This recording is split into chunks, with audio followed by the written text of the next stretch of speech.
let's hit this intro music.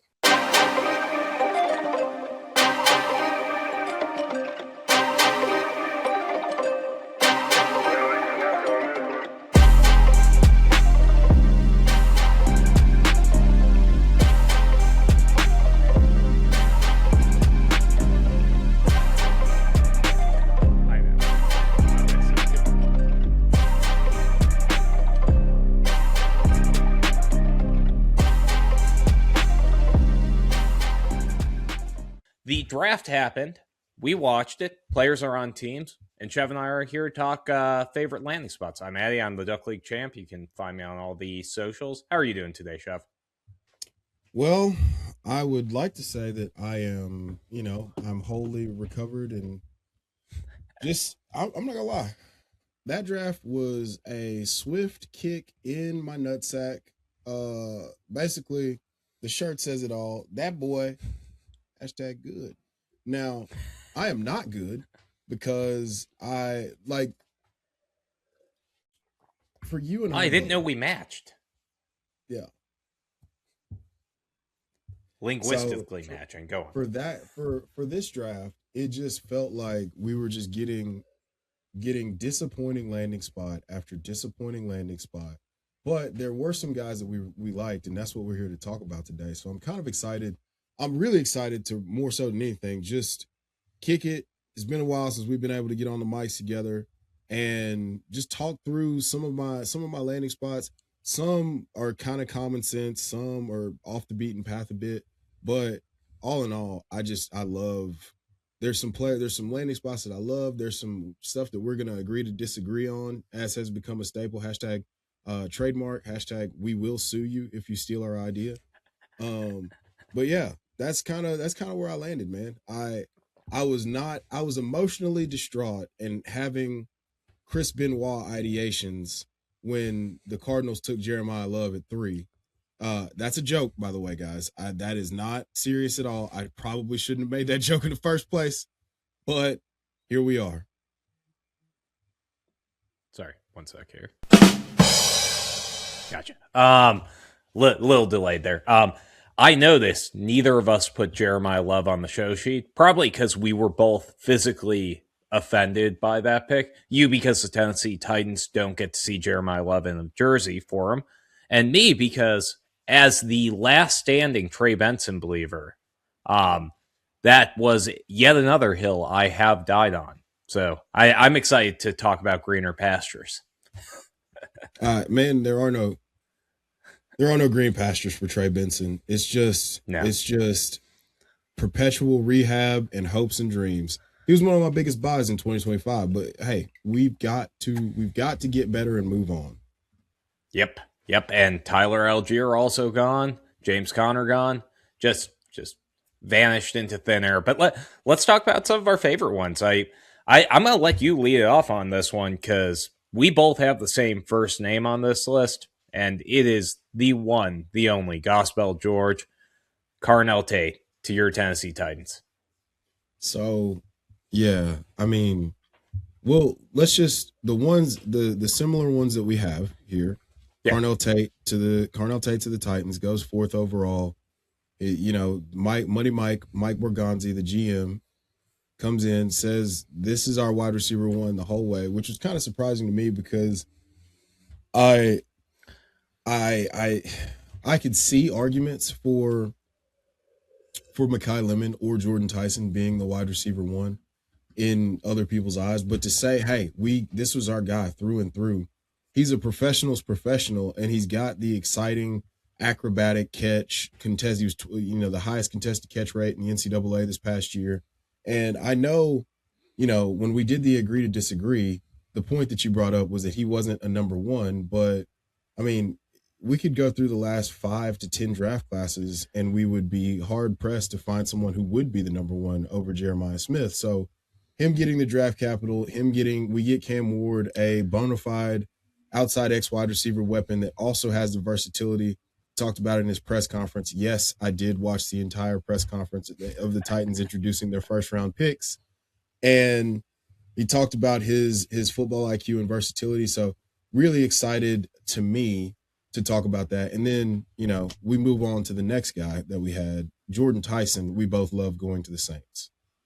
Yeah, yeah. Before we hit him real fast, I wanted to once say thank you, Malik Neighbors, for backing up my argument. He actually made the exact same one about Carnell Tate on an interview a couple nights back. So I know I oh my God. and arguably he made it better spoken than I did, which is No, he just that I was know. just that was just diva wide receiver stuff. He's just jawing. Yeah, that was just diva wide receiver stuff at its finest, bro. Like that frustrated me to no end because because he's coming Odell. He before our eyes, we are watching him become Odell Beckham Jr. It will be so sad if his career goes the way of Odell Beckham. Respectfully, of course, because Odell was on a Hall of Fame trajectory. But if it goes that way because of injury, I will be very, very, very sad about that. Yeah, and I hope he also doesn't wreck Jackson Dart. I'm wishing good things on the Giants, though I'm not terribly impressed. Jordan Tyson's our next one on here. You brought him up. He goes to the Saints. He is playing across the field from Chris Olave. He put out those workout videos. We saw him jumping at least 12 inches off the ground, maybe even further than that, to catch a football that was directly at his chest level. A lot was made out of that, but the main thing to note is he's moving around. He's athletic. He looks good. He more than likely would have been the wide receiver one in this class with a full, clean bill of health throughout college. And a big thing that he is showing is that he's going to be able to be on the field. That offense is rearing up to become one of the better offenses in the NFL with Travis Etienne, Chris Olave, Tyler Shuck, Tyson. I'm pretty thrilled just from the aspect of he's going to get the opportunity in the red zone. Travis Etienne's never been the number one red zone back on a team. They don't have a ton of competition there or a bigger back to spell him. Audric Estime doesn't scare me whatsoever. Neither does Evan Hall or the ghost of Alvin Kamara if he's still there.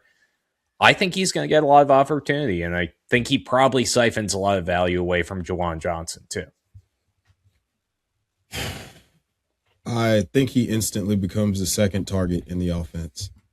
And it could develop into a 1A, 1B situation with Chris Olave not because he's better than Chris Olave, but because the Kellen Moore offense can support a plethora of fantasy options. So it's really exciting when you start talking about what it's meant for guys like Mike Williams, what it's meant for the secondary option in the offense with CeeDee Lamb and, so we've seen it be really good for a number of different players. And this is a player who is exceptionally talented and he offers something very different than what Chris Olave offers, which Chris Olave is a very complete receiver. So it's exciting either way. Yeah. And I love a receiver going to a young quarterback's team. Like when you get a guy in his first or second season in the NFL, you have an opportunity to see a very Joe Burrow, T. Higgins sort of relationship where they just get that timing down off the bat. I'm hoping we see a little bit of that because we started seeing it from Olave and Chuck towards the end of last season. So Rocco's got to be thrilled. Definite buy-in there. You ready to disagree on somebody? Who do you want to disagree on first, my guy or your guy? We can disagree on my guy first. Talk to me. Yeah. I'd love to disagree on your guy. Kenyon Sadiq. I could not be less thrilled about the landing spot. Now, I fully had bought in. You started talking to me early in the offseason about this athletic tight end that didn't get enough targets in college, but sure as shit did a ton with them. I started watching the tape. I watched an incredible combine, one of the better combines we've seen. Stowers may have had a better one, but two absolutely stellar tight ends came out to the combine this year. Kenyon Sadiq was one of them. And he goes in the top 15 picks. There is nothing bad to say there until you get to Geno Smith. Geno Smith and his lack of elite tight end production throughout his entirety of his career. He hardly supported a great Brock Bowers year. We saw a bit of a downturn from him. 201 passing yards per game, playing in the New York Jets offense with a subpar O-line, definitely not above average. We've seen that be his bugaboo for some time. He couldn't turn Noah Fant into an option in Seattle. He hardly turned Will Dissly into one, and given Will Dissly probably wasn't going to be either way. And they added additional talent. Oh, did talking about Big Montana like that rub you the wrong way? Regardless, Will Dissly aside, I am terrified for his landing spot. I would love him to be on a different team, and I'm going to be thrilled when he's on a team with Arch Mannings or Sellers or Mastermaker, whoever it ends up being in a Jets uniform next year. But for this year, you could lose a lot of value on him. So you better be willing to wait. Tell me why it's a good thing. Well, you just named several reasons, and if it's Drew Mestamaker, we have, hey, we're gonna be George Bush sitting in that room, like reading to the kids on 9/11. All right, look, Drew Mestamaker, okay, Drew Mestamaker with a guy like Kenyon Sadiq is going to feed families, but with Geno Smith, you have the bookend tackles that they've invested in Armand Membu and Olu Fashanu. You have the interior of the offensive line. Now, they did lose Elijah Vera Tucker, who was oft injured, but they've put together, they've coiffed together a decent enough offensive line to where Geno won't be running for his life and or screaming because Aaron Donald is bearing down on him with no one between him and Geno Smith. My reason that I'm excited is because the target share opportunity is wide open. Now, Geno Smith, when given protection, is one of the better deep ball passers in the league. Kenyon Sadiq is quite literally the fastest tight end that we have ever seen. And his RAS score was one of the highest RAS scores that we've seen at the tight end position. Beyond that, he's uber talented and was underutilized at Oregon, even though his single season marks for touchdown receptions, and yards are all top 10 in school history. And that's all on 67 targets. So we have so much room to grow as a player. I think Will Stein, I did a deep dive on this not too long ago because I wanted to see if this was just kind of a Will Stein thing or if this was just, hey, Kenyon Sadiq's just not very productive and we got to deal with it. So in spite of the fact that he only accounted for about, 16% of his team's yards this year, and it's not what Colston Loveland did at Michigan or what Tyler Warren was able to do at Penn State, this is still a very, very good player. So I'm going to bet on the talent. I don't think that this is as bad of a landing spot because we do have an adult at quarterback. Now, if this was Justin Fields still at quarterback, who we've both been big fans of Justin Fields, but we know that he can't support, although he did support Cole Kmet to a tight end 7 season once. That happened. I was going to say, he's been all right before with the tight end. But I would unequivocally prefer Geno Smith to operate this offense. So with that being the case, I have to stick to my priors on Kenyon Sadiq. I'm in several rookie drafts right now, and Kenyon Sadiq is now falling to the 1-7, the 1-8, the 1-9. And these are tight end premium leagues. And so I love this landing spot because if the Jets aren't a league worst offense, Kenyon Sadiq is going to return value on that rookie pick in 2026. Yeah. I feel you, and I'm willing to believe it, mostly because I have a way overexposure profile to Kenyon Sadiq in best ball too. So it's in my best interest for him to do well. But I genuinely hope we get to see resurgence from Geno Smith and for him to bring it back to New York and that story in a fun way where he's actually there. One thing I wanted to bring up on there, RAS score, relative athletic score, if anybody's wondering, just a way of measuring how athletic a prospect is coming into the NFL. Big on definitions. I've been trying to work on that in my job. I've been told that it helps with the corporating. But in other notes, since we can both agree we love Kenyon Sadiq despite any trepidation about landing spot on my end, I'm going to start with a guy that I know we both like, and then I'm going to bookend it with the guy that you don't agree with me on. I'm giving a little compliment sandwich. I'm going to get you buttered up.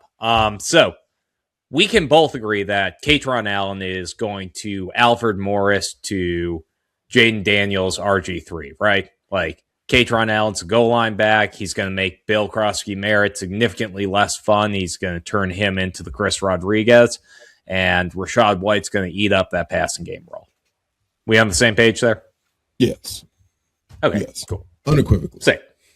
Hey, and we both agree that's a fantastic landing spot for the Penn State back. We were hoping that a good running back landed in Washington. We were high end, the highest end, the designer retail market. We were hoping for Jeremiah Love, and that didn't happen. But we do get another running back that a lot of people were high on, including us, in Katron Allen going there in the 5th round. Yes. So the other Penn State running back arguably ended up in just as advantageous of a landing spot. Now, let me make the case for the guy we love to disagree on, Nick Singleton. Was just fielding offers for him, actually, because people are getting all hyped up about the landing spot. He enters the most ambiguous of ambiguous backfields on the Tennessee Titans with Tony Pollard and Tajay Spears, two backs who have diametrically done their best to avoid seizing the number one running back role in their opportunities.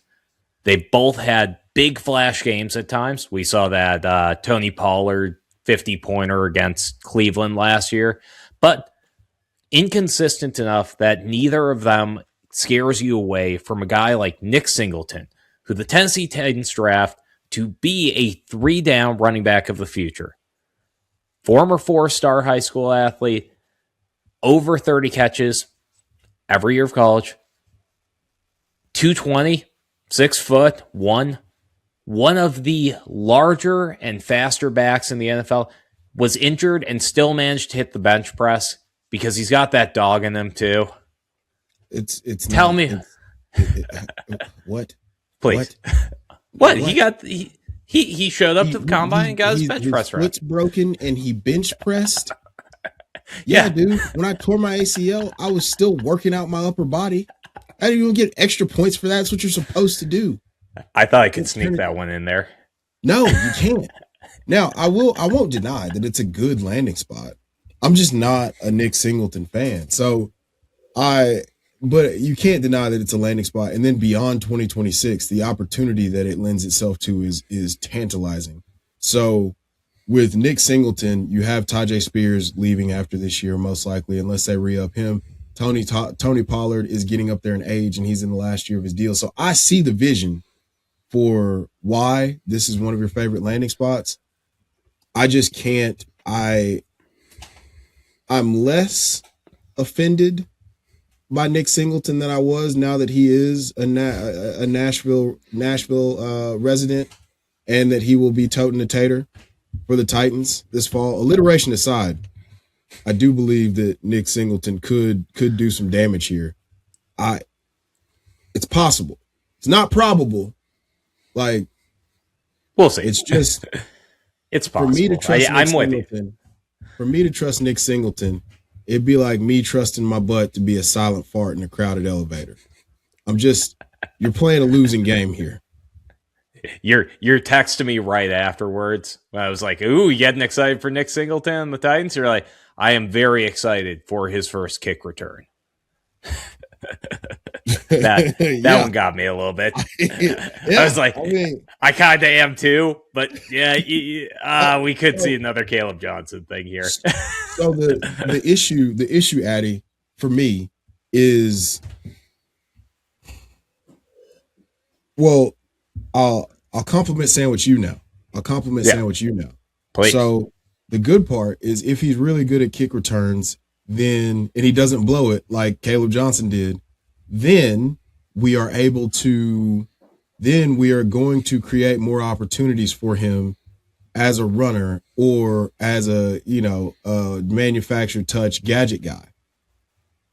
The problem is, if he's just a kick returner, it's going to be because Tajay Spears and Tony Pollard are kicking ass. So, which they might. I love Tajay Spears and Tony Pollard. to be fair. Functional offense, Tony Pollard and Tajay Spears and Cam Ward are going to do some diabolical things. Think about it, dude. Tony Pollard went for 1,100 yards last year behind one of the worst offensive lines in the NFL with no threat of a passing game whatsoever. So, ipso facto, if the offense is functional, if you've added a Carnell Tate, if you've added a Wan'Dale Robinson, if Gunnar Helm is going to be in a full-time role, a rising tide lifts all boats. So I can see the path. If we're going to get more possessions, we're going to get more out of possessions. We're not going to go 3 and out. You can then incorporate a guy like Nick Singleton. So I'm not going to crap on Nick Singleton anymore. I grabbed some Nick Singleton. What? And then I threw it in the trash. What? It's just balled up in the corner now. That's all. That's it. All right. That's all. All right. Well, we agreed to disagree on this one. Hey, do we want to break into one we agree on because we hate the landing spot, maybe? Yeah, talk to me nice. All right.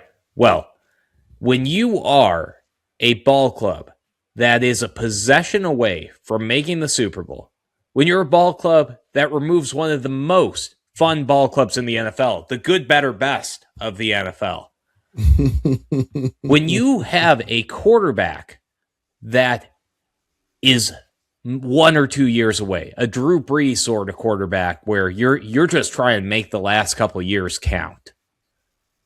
When you're that ball club, when you have Puka Nacua hanging by a strand, the demon on his shoulder is getting into his head. He's been listening to it. He's been listening to it for a while now. When they are that close, when you're that close, you don't draft a quarterback at 13. You draft Mekhi Lemon. Oh, my goodness. Yeah. Ty Simpson at 13? One, Sean McVay is more mad than me. However mad I look, watch the interview of Sean McVay and you'll see him fuming. Fuming. You can see him actively lowering his blood pressure to avoid yelling at the GM. Tell me how you feel about Ty Simpson sitting for this year. It's what's funny is I say the thing where we talk about time being a flat circle, and you can go back to the MVP caliber Aaron Rodgers with the Packers in 2020, and you have the Packers then drafting Jordan Love coming off an NFC Championship appearance. And to me, this is the exact same thing. You have Matthew Stafford coming off an MVP season, and then they're like, hey, let's get somebody that can bolster our Super Bowl chances. Caleb Downs was available. Offensive line help was available. Olaviega Owani went 1 pick later to the Baltimore Ravens. So you have all of these things that can actually help your football team get over the hump to a fucking Super Bowl. And you take Ty Simpson, who is a developmental project, who, if you whiff on this, you've now set your organization back twice. 1, because you don't have a successor to Matthew Stafford. 2, because you don't have a player that's going into your lineup to help you win football games with the Super Bowl fucking champs in your division. I don't understand it, Addison. Come on.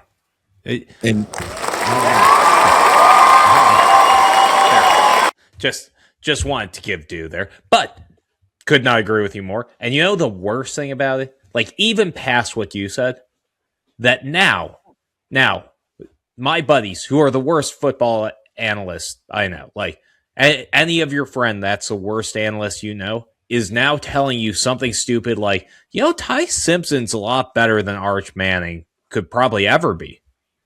What? That is the text I got this morning. Because he went 13 to the Rams. They know what they're doing. You are about to get the laziest analysis for the next 2 years. You remember how I felt about J.J. McCarthy and how wrong that was? Learn from my mistakes. Please. Learn from my mistakes. All right. Well, I, we want to get into some lesser known names here. yeah. Let's do that. Let's do that. Who's your favorite low key favorite landing spot? Oh man, my favorite low key landing spot. There's so many. Like the Ted Hurst to the Bucks, obviously that's the creme de la creme, the piece de la resistance. That's the straw that stirs the drink for me of all these guys that we're going to talk about today. So Ted Hurst walks into a role with Mike Evans. Mike Evans, lifelong Buck, going to the Hall of Fame as a Buccaneer, going into the Bucks Ring of Honor. Probably the day that he turns his paperwork into the NFL, they're going to do a ceremony the following fall to put him into the Bucks Ring of Honor. Over 100 career touchdowns. That's out of the building now.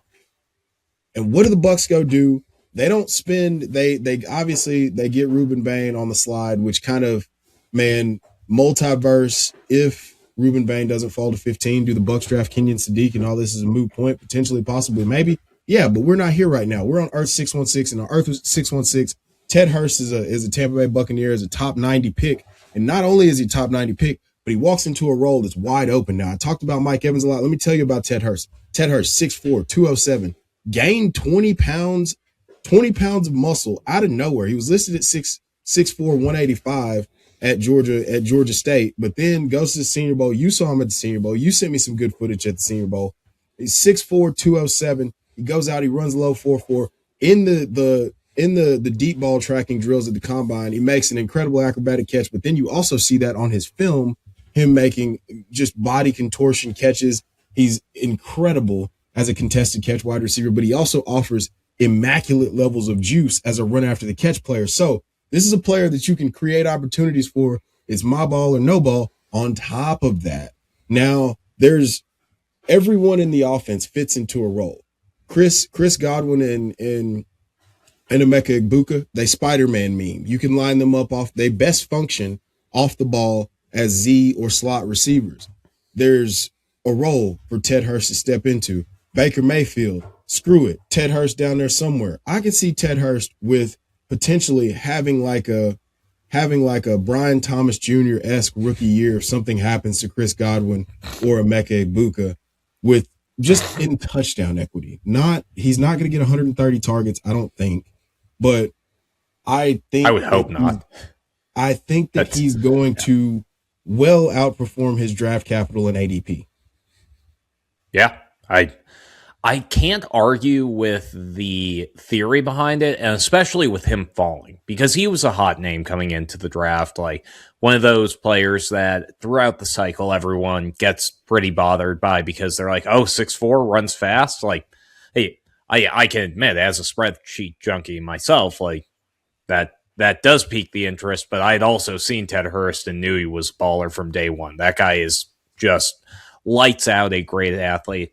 I think it's more about Jalen McMillan, personally, because I saw enough from McMillan to think that, like, he could end up, like, stymieing that growth for Ted Hurst early on. But to be honest, like, the Mike Evans role is just the role that he is so well slotted to fill. Like, I didn't have him on my, like, go-to for favorites. And then when I saw him on there, I was like, Mike Evans left the Bucks. Mm-hmm. Ted Hurst looks like Mike Evans. Ted Hurst plays like Mike Evans.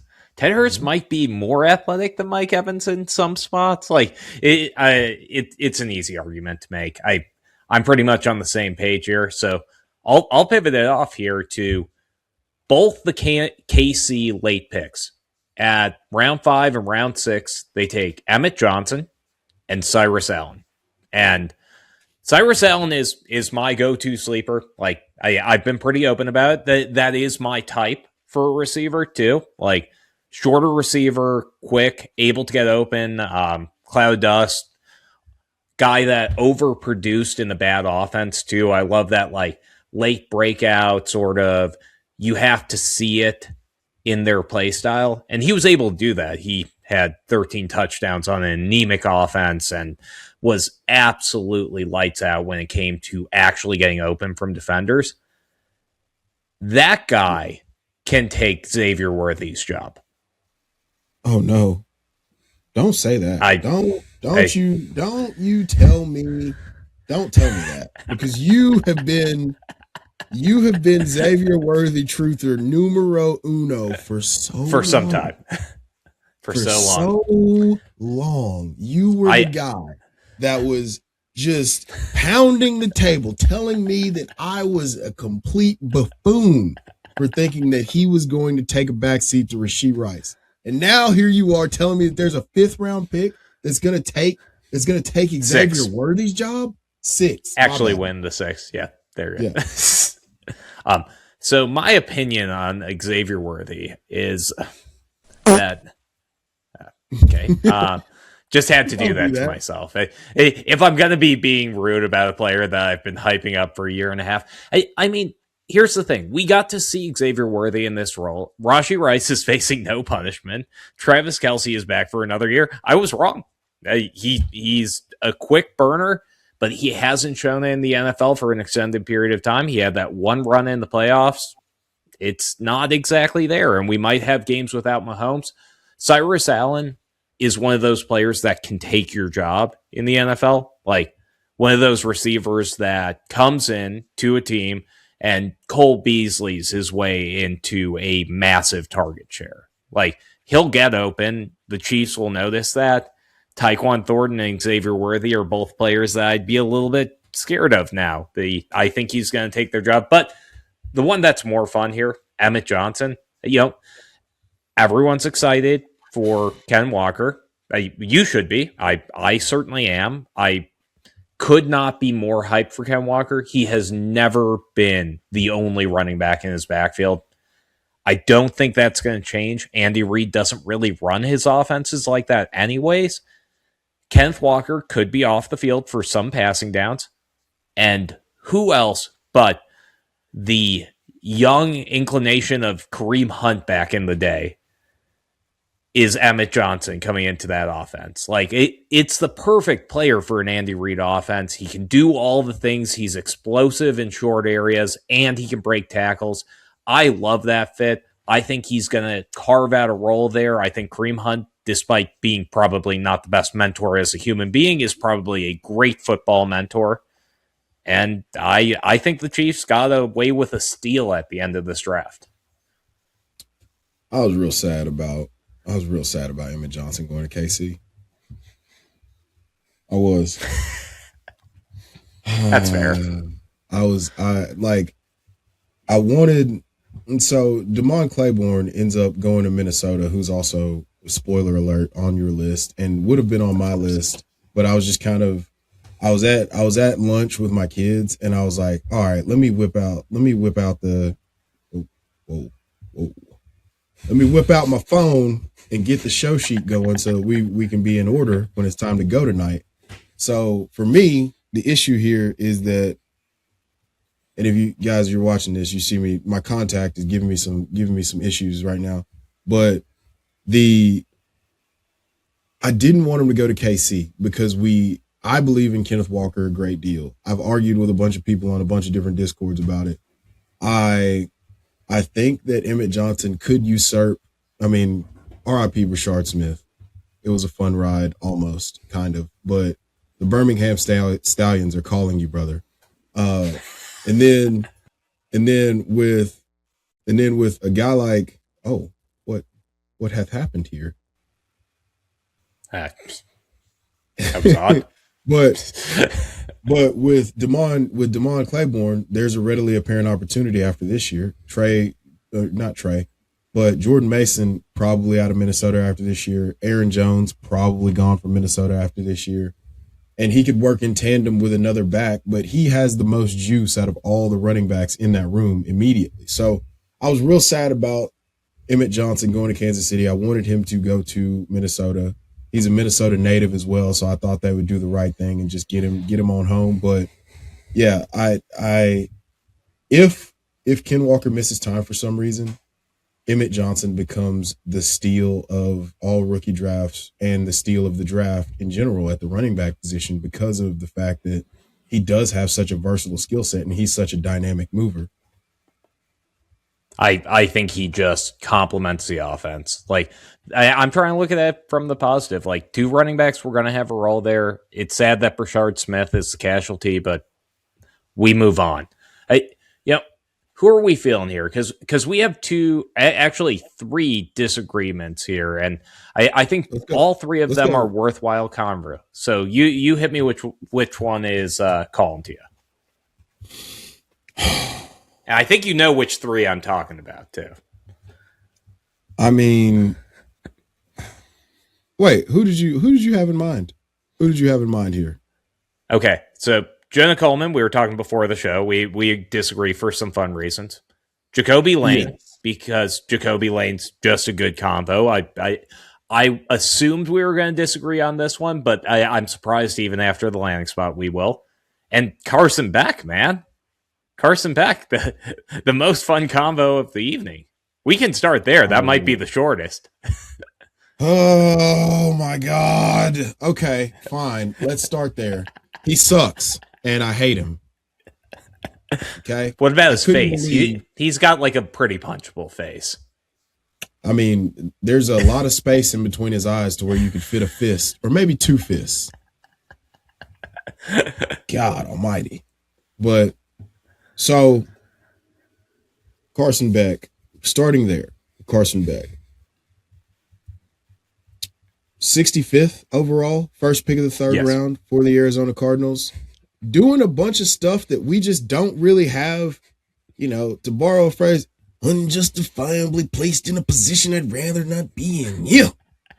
I cannot understand for the life of me, with all the good quarterbacks out there, why this was Carson Beck and not Garrett Nussmeier. I do not understand. There's never been a point in time where Carson Beck is better at football than Garrett Nussmeier. There will never be a point when they're both playing American tackle football and being paid millions of dollars where he will be better than Garrett Nussmeier. And you will stamp that. You can put it on fantasy receipts. I'm telling you right now today, here as I sit, Chef GPT of 40 years, almost 41, with gray beard in tow, I will be on my deathbed saying, Carson Beck was the wrong pick. Because he was the wrong pick, Addison. So tell me why I am wrong. Well, I'm going to catch you on a technicality here. So this show is about landing spots, right? Can you affirm that? Correct.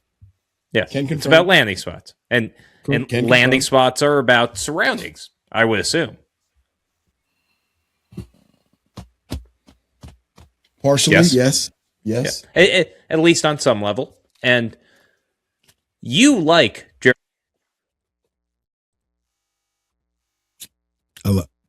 I liked him a lot more when I thought he was going to be a Titan, but yes. I will capitulate and admit that you're cooking here. Oh, a little bit. If the cat doesn't take me out mid-show. Tail whip. Yeah, she actually pulled out the mic there. That's why I went dead for a second. That's fair. Because she's not a fan of Carson Beck either. But good. Your cat knows ball. That's what's going on there. Marvin Harrison Jr. You're probably higher than consensus on him. I would say I'm lower than consensus on Marvin Harrison Jr. But Michael Wilson, though, now that guy can play some ball. I was kind of cooking there for a second, but I'm going to get back to it now. My cat had other plans, evidently, and sat right down on top of my wires, which super cool, dude. So the thing I was saying was Trey McBride. You're a fan. Yes. And I've given you a lot of time to prepare for your counter argument, so I look forward to it. But when we talk about landing spots, if you like at least one of the two receivers, I like the other one, so we kind of like both. You like Jeremiah Love. You like the running backs behind him. Trey Benson, I love. Tyler Algier, plenty of supporters. He's been on everyone's sleeper list if you're a low-tier fantasy analyst. You have a full, great offensive system and a quarterback that is holding out. Carson Beck might have just walked into Georgia. He might have walked into Miami. He walked into his third opportunity to make a shitload of money. Good for you, buddy. How did it go at Georgia? He ended up getting shipped to Miami. Do you remember when Brock Osweiler was DeAndre Hopkins' quarterback? This is a great example of why Carson Beck's going to make a lot of money. Do you remember? Would you like for me to give you? I really don't. DeAndre Hopkins stats. Don't do it to me, man. Yeah. Prime DeAndre Hopkins. We're talking prime DeAndre Hopkins. You know what Brock Osweiler did to him? He took about 78 for 954 and 6. Prime. That's 100 catch, 190 target DeAndre Hopkins. You understand? I apologize for what I've done. So with Carson Beck, it could be a boat, man. It could. I don't think this is a Tyler Shuck redo of a guy who has a ton of experience, who's played well, but just battled through injuries. No, this dude stunk. And then he went somewhere where it was too big to fail. And he had a bunch of NFL offensive linemen blocking for him. And he had an NFL running back. And he had one of the most prolific freshman wide receivers of all time with CJ Daniels, another NFL caliber prospect.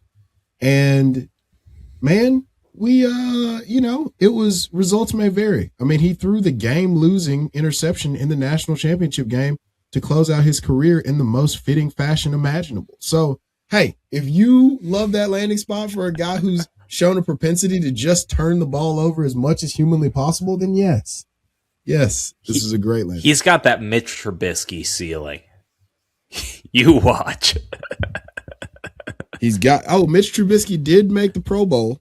He did do that. MVP, Nickelodeon valuable player. But I'll go into my next one because I agree. Carson Beck is he's not my favorite quarterback to watch, but I love the landing spot for him because he got lucky there. Like Garrett Nuss would do fantastic in that offense, and I'm not a huge fan of either, but still, I would have loved to see Taylor Green there a bit more. But let's move it to Jacoby Lane.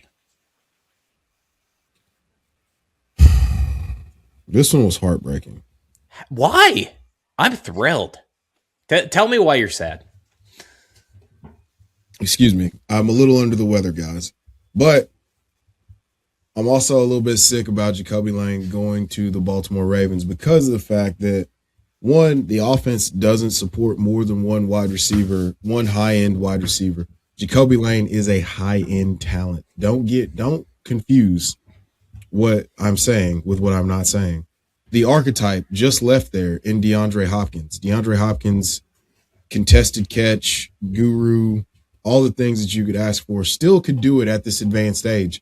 That's the archetype that Jacoby Lane is also. But the problem is we've never seen Zay Flowers get more than 118 targets, I believe. We've never seen that offense function with, multiple wide receivers. Rashad Bateman had nine touchdowns on 72 targets in 2024. That took a tremendous step back. They've got Devontae Walker, who they drafted in a similar range to where they drafted Jacoby Lane. So it's a crowded room with not a lot of opportunity. And that's why I'm struggling with this, because I do think that he is an alpha talent. I think that he's raw. I think that the skill sets that he has, Lamar hasn't been he's a Hall of Fame quarterback, but he hasn't been the type of quarterback that is just throw it up and let him go get it. So with Jacoby Lane, I couldn't have been less excited about the landing spot. I was hoping he landed somewhere like the Rams on day 2, and then that pumps up his draft stock because Matthew Stafford can support multiple wide receivers year over year. And we have that proof of concept. So with Jacoby Lane, I'm a little bit less bullish because of the Ravens landing spot. Yeah. I hear you. I am totally with you that landing spot hasn't been, to this point, the most profitable return. But But I want to make the case that we may just not have seen it yet. Because you can go all the way back to college for Lamar Jackson. He's never had a receiver that looks or moves like Jacoby Lane. He hasn't. He had maybe a couple snaps with Devontae Parker in college. It's the closest he got. He had Rashad Bateman during the 1-10 game streak that Rashad Bateman's been consistently healthy throughout his entire career. And he got 9 touchdowns out of it. And even then, Rashad Bateman's more Keenan Allen than true alpha X receiver to me.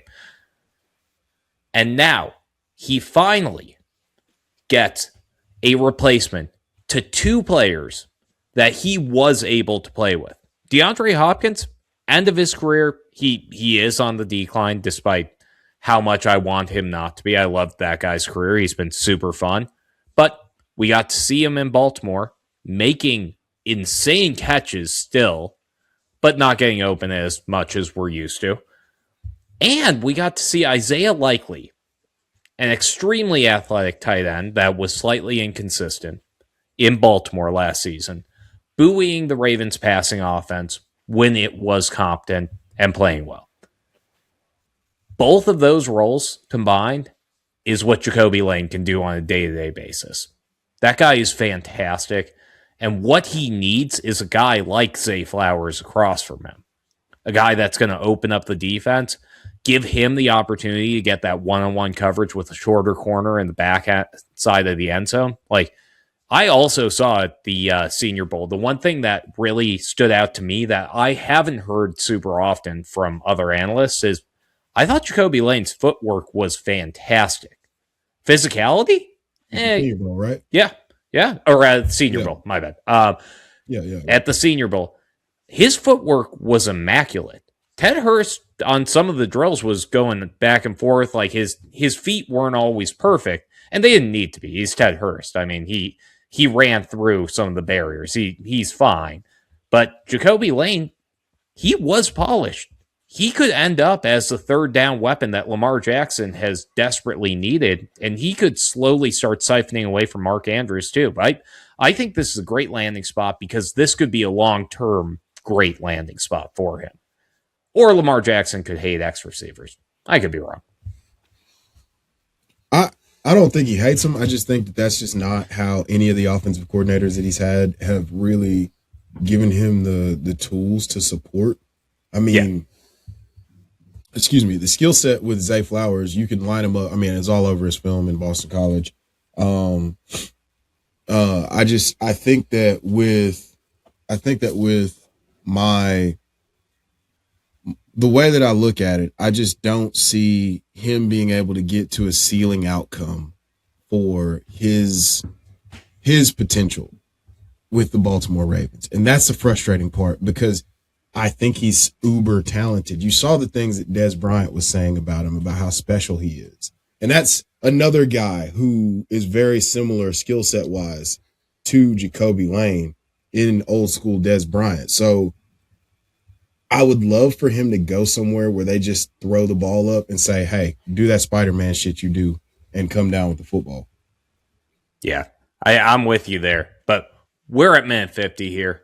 We should probably cut it out here before both of our wives get too mad at how late we've been on here. You'll be seeing a lot more of JC and I. We have a lot more players we wanted to cover. Our lists are about 45 players deep on both sides. And we're about 50-50 on agree, disagree on. To be honest, most of ours, we have similar analysis in terms of player fit in these. The only big difference is that Carson Beck is essentially going to lead off by having a 3-touchdown game and just sew up his backup quarterback contract for the rest of his career. But aside from that, we covered a bunch of the big names that we had going on here. We got to cover some of the main wide receivers like Carnell Tate and Jordan Tyson. You'll hear about us talking on Mekhi Lemon a little bit later. We got the big tight ends of Kenyon Steek, same with Stowers on the catch later on that. And we even went into some of the deeper names. So glad that you guys got to be here with us. We will be recording on all the ones that we missed throughout the coming weeks. Hey, bud, where can they find you, JC? Hey, you can find me at Chev90 on the Twitter X. Yeah, just pop in there. Just be respectful because I match energy. So I'm looking forward to interacting with you on there. Hey, and you can find me at Duck League Champ. And as my co-host always says, Jacoby Lane forever, Carson Beck never. Catch That's you guys right. later. I That's got it. right. I got it. Yes.